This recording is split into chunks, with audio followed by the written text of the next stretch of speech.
Hi dear friends and students. இந்த வீடியோவில் வந்து நம்ம என்ன டிஸ்கஸ் பண்ணோம்னா மல்டிபிள் இன்டகரல் டாப்பிக்கில் இருக்கக்கூடிய ஏரியா அப்படிங்கிற ஒரு டாப்பிக்கில் இருக்கக்கூடிய யூனிவர்சிட்டியில் கேட்ட கொஸ்டின்ஸ் தான் வந்து ஒன் பை ஒன்னாக சால்வ் பண்ணிட்டு வரோம்.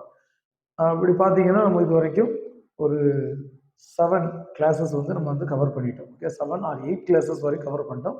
இது கிளாஸ் நம்பர் 9. இது உங்களுக்கு ரொம்ப யூஸ்ஃபுல்லாக இருக்கும். இந்த சீரீஸ் எல்லாமே வந்து தொடர்ந்து கண்டினியூஸாக வாட்ச் பண்ணுவாங்க. இதுல இருந்து மோஸ்ட்லி அதிக இந்த திருப்பு கொஸ்டின் கேட்க நிறைய வாய்ப்பு இருக்கு. ஓகேவா? மேக்ஸிமம் முடிஞ்ச மட்டும் இது வரைக்கும் கேட்ட எல்லா யூனிவர்சிட்டி கொஸ்டினையும் கவர் பண்ணணும் அப்படிங்கிற ஒரு கான்செப்ட்ல தான் ஒவ்வொன்றா நம்ம பார்த்துட்டு வரோம்.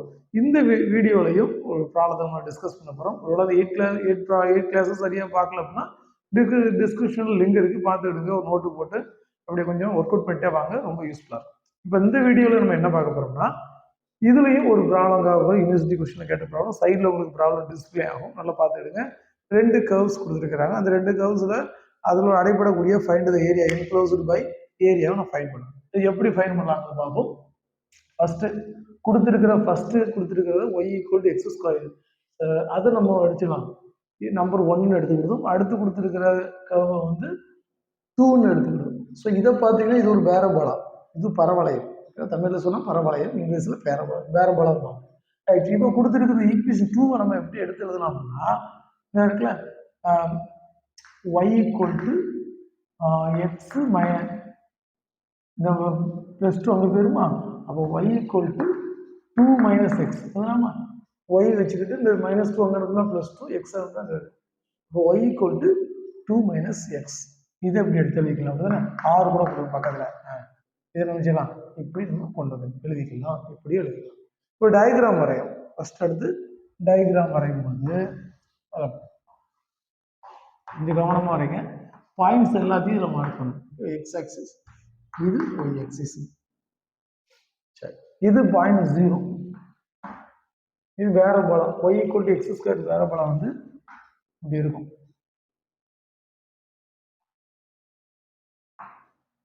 y = x² வேற பலம் இப்படி இருக்கும். ரைட்டா? இப்போ நம்ம பாயிண்ட் ஆஃப் இன்டர்செக்ஷன் வேணும்ல, எந்த பாயிண்ட்ஸ்ல இது வந்து கட் ஆகுது, என்ன குறிக்கிடுதுன்னு சொல்லி எனக்கு தெரியும். அது மாதிரி ஃபைண்ட் பண்றதுக்கு from 1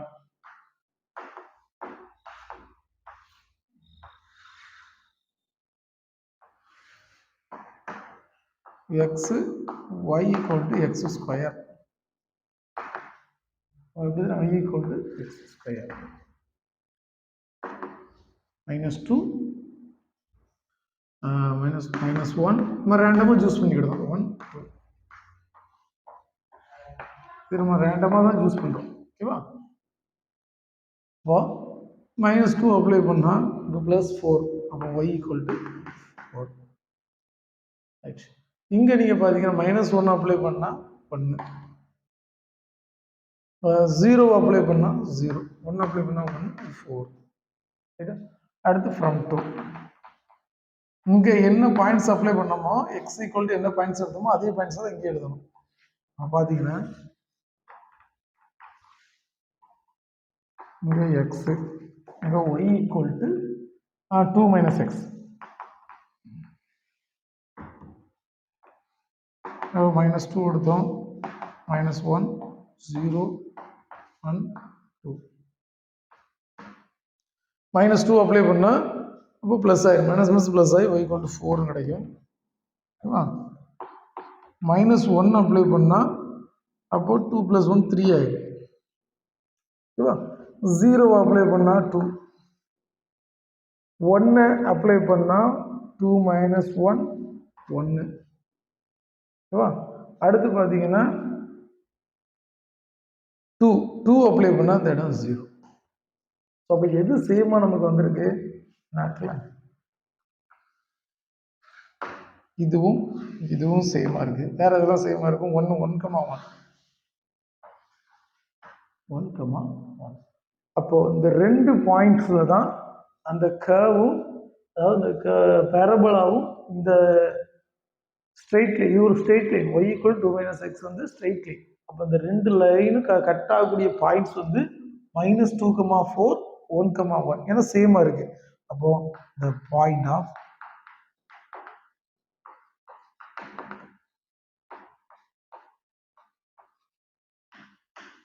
intersection of 1 and 2 is இதில் கட் ஆகுது -2, 4 and 1, 1. சரி, இதில் மார்க் பண்ணலாமா? 1, 1 எங்கே இருக்கும்? இதுதான் x = 1 எடுத்துக்குமே. x = 1, இது y = 1 எடுத்துக்கிட்டா அப்போ இது இந்த இடத்துல கட்ட ஆரம்பிச்சிடும். சரிங்களா? அடுத்து -2, 4. -2 இங்கே இருக்கிறத வச்சுக்கிடும். ஃபார் எக்ஸாம்பிள் -2 இங்கே வேறப்படா அப்படி -2 இங்கே 4 y = 4 இங்கே இருக்கா. ஃபார் எக்ஸாம்பிள் சின்ன எக்ஸாம்பிள் இங்கே இருக்கா வச்சுக்கிடுமா. அப்படிதான் 4 வச்சுக்கிடும். அப்போ இந்த பாயிண்ட் நீ மேலே தள்ளி கூட போட்டுக்கலாம், தப்பில்ல. நம்மளால எனக்கு கெஸ் பண்ணுறது தானே. 4 பாயிண்ட் இங்கே இருக்கிறத வச்சுக்கிடுவோம். அப்போ இதுவும் கட் ஆகுற மாதிரினா இப்படி போகுது இந்த லைன். இந்த லைனு y = 2 - x. இந்த லைன் ரைட்டா. இப்போ 1, 1 என்னது? இதான் 1, 1. அந்த பாயிண்ட் இது 1, 1. இந்த பாயிண்ட் வந்து -2, 4. ஓகேவா? இந்த பேரபோலாக்கு நம்ம நேம் என்ன கொடுக்கணும்? y = x². ஓகேவா? இந்த இடத்துல y வேல்யூஸ் எல்லாம் 0வா இருக்கும். இந்த இடத்துல எல்லாம் x ஓட வேல்யூஸ் எல்லாம் 0வா இருக்கும். அதையும் மென்ஷன் பண்ணிக்கிறோம். ரைட்டா? எப்படி மார்க் பண்ணிருக்கோம் புரியுதா? அப்போ இது ஒரு ஸ்டைல். இந்த 1, 1 இதுலையும். அப்போ இது x = -2 தானே. இங்க x = 1 எல்லாம் மார்க் பண்ணிட்டோம். ஸோ அப்போ பாயிண்ட்ஸ் எல்லாத்தையும் நம்ம வந்து மார்க் பண்ணிட்டோம். இன்டர்செக்ட் பாயிண்ட் எல்லாம் மார்க் பண்ணோம். கிராஃப் எல்லாம் மார்க் பண்ணிட்டோம். இப்போ என்ன பண்ண போறோம்னா பாத்து வரையணும். பாத்து எப்படி வரையணும்னா ரெண்டையும் டச் பண்ற மாதிரி பாத்து வரையணும். அப்படின்னா அதுக்கு வந்து ஹரிசாண்டல் பாத்து தான் நமக்கு பெர்ஃபெக்டா இருக்கும். ஓகே, இதோட வச்சுக்கணும்.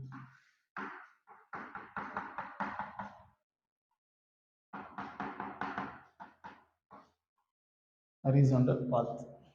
ரைட்டா? இப்போ பார்த்து வரைஞ்சாச்சு. இப்போ நம்ம என்ன செய்யலாம்? லிமிட் எழுதணும்ல. எக்ஸ் இதுலேருந்து வேரி ஆகுது, ஒய் இதுலேருந்து வேரி ஆகுது சொல்லி. அப்போ first X various from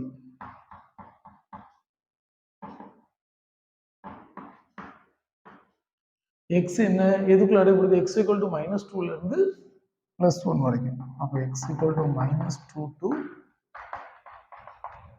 X equal to +1. அடுத்து ஒய் வேரியஸ் ஃப்ரம்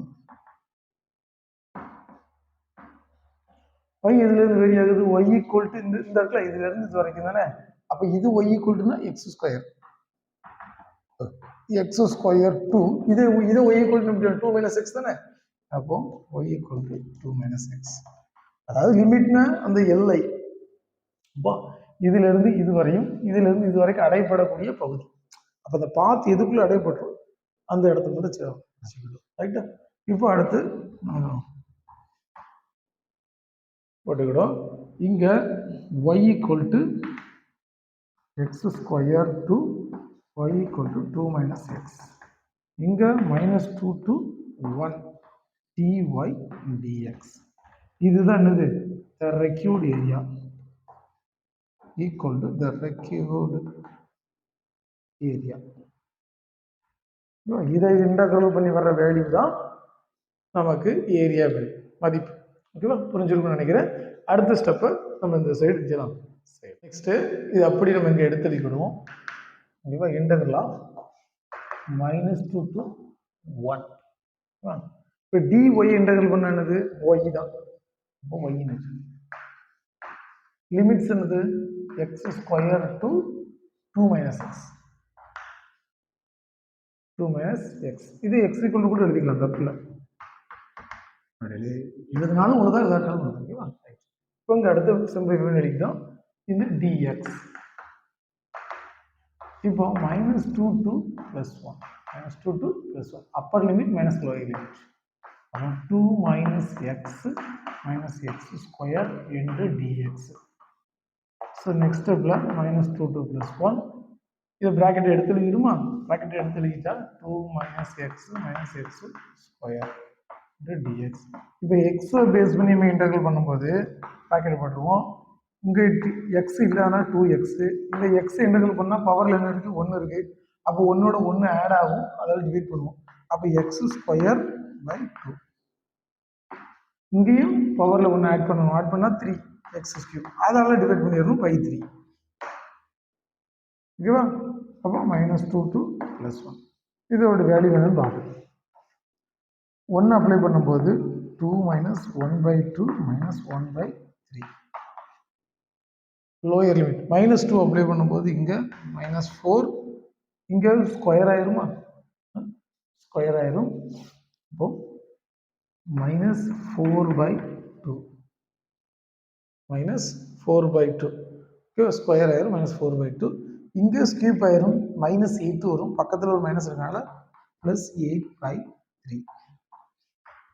இதை சிம்பிளிஃபை பண்ணி வர ஆன்சர் தான் நமக்கு ஏரியா. இப்போ பார்த்தீங்கன்னா நம்ம நினச்சலாம் எல்சிஎம் எடுக்கலாம். 2 3க்கு எல்சிஎம் எடுத்தால் 6.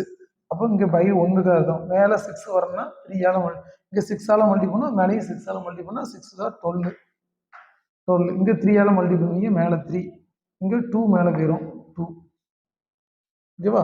டிவைடட் பை 6 மைனஸ் இங்கேயும் 6 தான் வரும் எல்சிஎம் எடுத்தா. அப்போ பை 1 தான் அர்த்தம். அப்போ 6ஆல் மல்டி பண்ணால் மேலேயும் 6ஆல் மல்டி பண்ணுவோம். -6 4s are 24. இங்கேயும் 3ஆல் மல்டிபை பண்ணுவீங்க. 3ஆல் மல்டிபை பண்ணால் -12. இங்கே 2ஆல் மல்டிபை பண்ணுவோம். 2ஆல் மல்டிபை பண்ணால் +16 டிவைடட் பை 6.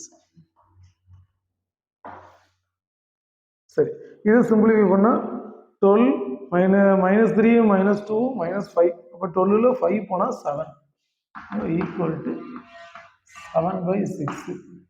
7/6 மைனஸ் இங்கே பார்த்தீங்கன்னா -24 -12 -36 -36 +16 அப்போ -20. ஓகேவா? -20 கிடைக்கும் ஆன்சர். -20 இந்த ப்ளஸ்ஸும் சேர்ந்து +20. அப்போ +20/6. ஓகேவா? இப்போ கீழே 6 ஒன்று போல் இருக்கா? அப்போ எடுத்தால் மேலே மட்டும் ஆட் பண்ணலாம். 27 டிவைடட் பை 6 ஸ்கொயர் யூனிட். இது ஆன்சர். That's all. புரிஞ்சிருக்கா? அவ்வளோதான். நம்ம இன்டர்செக்ட் பாயிண்ட் கண்டுபிடிக்கணும். ஏற்கனவே லாஸ்ட் கிளாஸில் சொன்னதான். இன்டர்செக்ட் பாயிண்ட் ஃபஸ்ட்டுக்கு இந்த டயக்ராம் எழுதணும். அது பிறகு இன்டெக்ரல் ஃபார்மேட்டு கொண்டு வரணும். அதை இன்டெக்ரல் பண்ணி வேல்யூ ஃபைண்ட் பண்ணால் இது ஏரியா. ஓகேவா? புரிஞ்சிருக்கும்னு நினைக்கிறேன். ஓகேவா? வால்யூம் போது நம்ம ட்ரிபிள் இன்டெக்ரல் யூஸ் பண்ணுவோம். ரெண்டு கன்ஃபியூஸ் பண்ணி சில டைமில் சம்டைம்ஸ் இந்த வால்யூம் ஏரியா ரெண்டு கன்ஃபியூஸ் ஆகும். வால்யூம்ங்கிறது 3 டைமென்ஷனல், அதனால ட்ரிபிள் இன்டெக்ரலில் வரக்கூடிய டாபிக்.